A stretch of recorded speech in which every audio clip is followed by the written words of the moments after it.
3/8 का जो प्रसार मैंने अभी बताया था आपको, दशमलव प्रसार, वो क्या था बच्चों? तो वो आपका प्रसार था, प्रसार 0.375 है।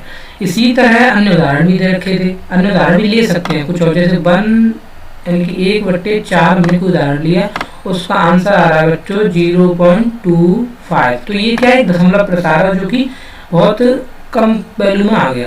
नेक्स्ट दे रखा है आपके पास, इसका आंसर आ रहा है 3.648 है।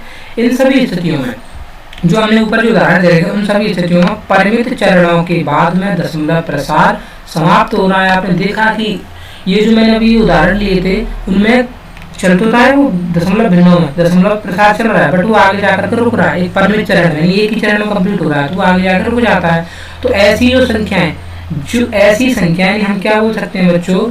चलो दूसरा कलर लेते हैं, हम क्या बोल सकते हैं कि ऐसी संख्याओं के दशमलव प्रसार, यानी ऐसी संख्याएं जिनके दशमलव प्रसार शांत होते हैं वो शांत दशमलव संख्या कहलाती हैं, यानी कि जो क्या हो जाते हैं? आगे जाके रुक जाते हैं।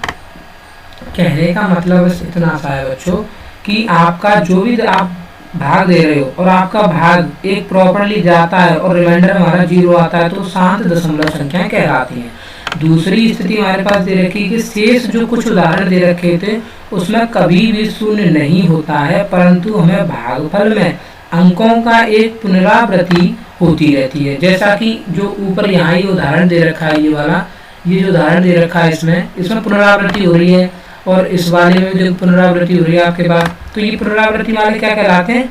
इनकी जो पुनरावृत्ति होती रहती है। और यहाँ पर देखो कुछ और भी उदाहरण दे रखे हैं, वही उदाहरण है, तो इनकी पुनरावृत्ति देखो 8 अंक है, उसका पुनरावृत्ति बार बार हो रहा है।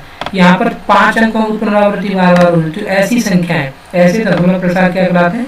अशांत आवृत्ति कहलाते हैं, या फिर अनवसानी आवृत्ति कहलाते हैं, जो कि बच्चों आपको पेपर में एक